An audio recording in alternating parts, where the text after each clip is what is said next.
nothing is bad, it depends on how you use it. Okay, Nora কি screen দেওয়া, phone দেওয়া, mobile দেওয়া নিয়ে আমি অনেক প্রশ্ন পেয়েছি যে বাচ্চাকে কি স্ক্রিন দেন, কতক্ষণ দেন, কি কি দেন এই বিষয় নিয়ে। সো স্ক্রিন টাইম নিয়ে আমি একটু আমার ভিউটা বলছি।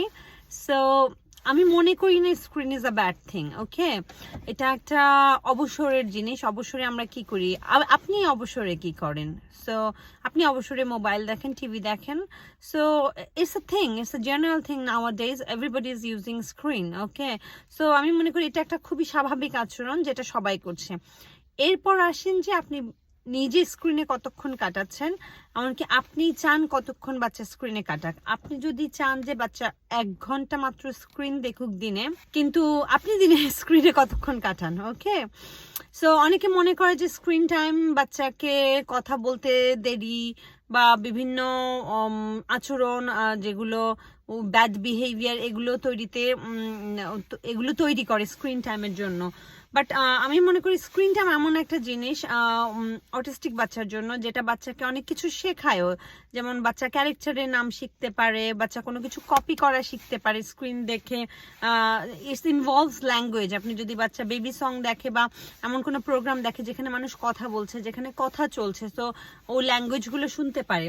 এখন যদি বলেন যে আমি বলবো যে স্ক্রিন টাইমে আপনার বাচ্চা কি দেখে। যদি দেখেন যে আপনার বাচ্চা একই গান বারবার দেখছে, which is steaming. So steaming হলো সেম জিনিস বারবার করা বা কোনো কিছু রিপিটেড করা, বা একই এপিসোড বারবার দেখছে, so this is also kind of steaming. তাহলে আপনাকে এটা বন্ধ করতে হবে। It's not a good way to watch screen.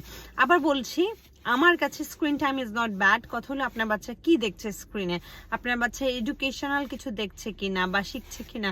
আমি নোরাকে অনেক গেমস কিনে দিয়েছি আইপ্যাডে, যেগুলো সে প্লে করে। সো যেগুলোর মাধ্যমে সে তার English, maths, language, communication, matching skill যেগুলো সে গ্রো করেছে, এমনকি রাইটিং পর্যন্ত।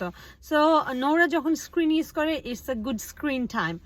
আর ও লেজার অ্যাক্টিভিটির জন্য যখন ফ্রি টাইমে ও স্ক্রিন দেখে, যে সেটা তার ফ্রি টাইম, সেটা 1 ঘন্টা দিনে হতে পারে। সো ওই সময় আমি তাকে এমন কিছু দেখতে দেই না, যেমন এখন রিলসের একটা চল এসেছে, এটা কি রিলস বলে জানি না, ইউটিউবে শর্টস। সো বাচ্চা দেখা যায় যে কিপ অন শর্টস দেখছে। সো আমি তাকে সেটা অ্যালাউ করি না। কিছু একটা দেখতে হবে, শুরু থেকে শেষ পর্যন্ত দেখতে হবে, এমনকি সে কি দেখছে সেটা আমি মনিটর করি। আমি যেহেতু বাইরে থাকি, আমার মনে হয় যে স্ক্রিন টাইম যদি আপনি এটা বাচ্চাকে প্রপারলি বিল্ড আপ করতে পারেন, এটা আপনাকে অনেক বেশি হেল্প করে। কিভাবে হেল্প করে আমি আবার বলছি, কি বাচ্চা দেখছে সেটা অনেক বেশি ইম্পর্টেন্ট। ওকে, আপনি আবার বলছি ইউটিউব শর্টস দেখতে দিবেন না। আপনি বাচ্চাকে বাচ্চার সাথে বসে একটা ভালো স্ক্রিন টাইম দেখার অভ্যাস করতে হবে। আপনি বাচ্চার সাথে বসে মনে করেন মিস রেচেলের একটা এপিসোড ফুল দেখলেন, কপি করলেন, খেললেন, তো বাচ্চা দেখলো যে এই জিনিসটা এইভাবে দেখা যায় বা এটা দেখে ভাবে আনন্দ পাওয়া যায়, কপি করা যায়। তাহলে আপনি যদি ওই রিলেশনশিপটা, নট ওই হ্যাবিটটা বিল্ড আপ করতে পারেন, তাহলে কি হলো যে আমরা যেমন অনেক বিজি থাকি, দেখা যায় যে আমি ড্রাইভ করছি, আমার মেয়ে পাশে বসে আছে আর সে এটা সেটা নাচছে, এটা সেটা ধরছে, আমার গিয়ার ধরে টানাটানি করছে। সো অন দ্যাট টাইম আমি যদি তাকে একটা স্ক্রিন দেই, তাহলে কি ও চুপ থাকলো। It's helpful, it's not a bad thing for me. Okay, আমি এভাবে চিন্তা করি। কিন্তু আমি আবারও বলছি, আপনাকে অবশ্যই মনিটর করতে হবে সেই স্ক্রিনে কি দেখছে। সেকেন্ড অফ অল, আমাকে টয়লেটে যেতে হয়, রান্না করতে হয়, এই সময়টা যদি আমি না থেকে স্ক্রিন নিয়ে যাই, স্ক্রিনের পরিবর্তে অল্টারনেটিভ সে কি বিহেভ করছে। যদি আপনার বাচ্চা থেকে স্ক্রিন নিয়ে নেওয়ার পরে সে ওয়ালে আঁকাআঁকি করে, সে জাম্প করে, সে কিছু ফেলে দেয়, so those behaviour is not a good behaviour.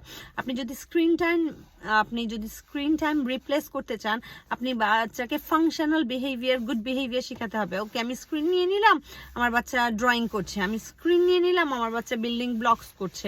আবার বিল্ডিং ব্লকসে দেখতে হবে আপনার বাচ্চা যদি সেম জিনিস ওভার অ্যান্ড ওভার করে। অনেক বাচ্চা দেখা যায় যে ওকে আমি স্ক্রিন দিলাম না, আমি বাচ্চাকে কার্ড দিলাম, কার্ডগুলো লাইনে সাজানো শুরু করলো, which is a sign of autism. So ওইসব কাজ আপনি বাচ্চাকে করতে দিবেন না।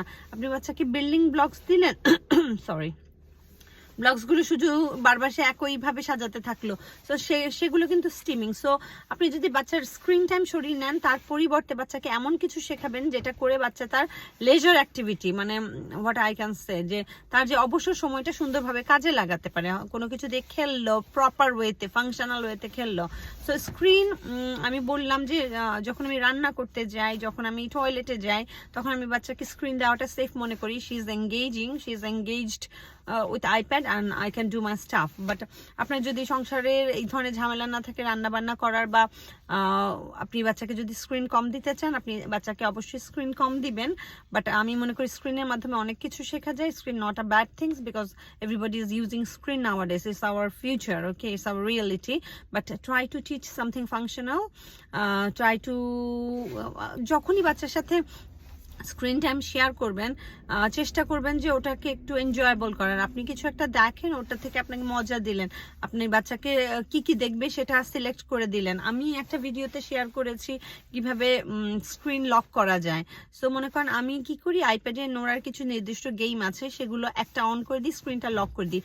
তো আমি যখন আশেপাশে থাকি না, সে কোনোভাবে সেই স্ক্রিন থেকে বের হয়ে আরেকটা ইউটিউবে চলে যেতে পারে না, বা আরেকটা অ্যাপসে চলে যেতে পারে না। তাকে যতক্ষণ সে আইপ্যাড ইউজ করে, তাকে সেই গেমসেই থাকতে হয়। এটাকে গাইডেড অ্যাক্সেস বলে।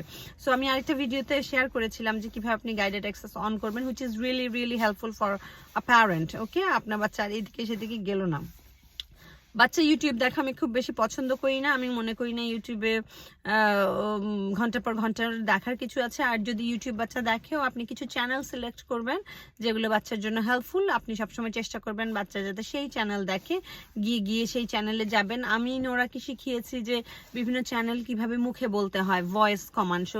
সো এটা তাকে কথা বলতে হেল্প করে, যে সে মুখে বলছে যে মিস রেইচেল, আর মিস রেইচেল আসছে আইপ্যাডে। তারপর আমি তাকে অনেক সময় লেখা শিখাই, যেহেতু সে অ্যালফাবেটস চিনে, যে লিখো MRS মিস, এইভাবে করে আমি তাকে লেখা শিখাই। সো অনেক সময় আমার কাছে আইপ্যাড নিয়ে এসে চ্যানেলের নাম রিকোয়েস্ট করে। সো আমি ওকে বলি, ও অ্যালফাবেট গুলো লিখতে থাকে। ধরেন পেপ্পা পিগ, ও আমাকে বলে যে পেপ্পা পিগ, আমি বলছি ওকে now write by yourself, PEPPA, পেপ্পা।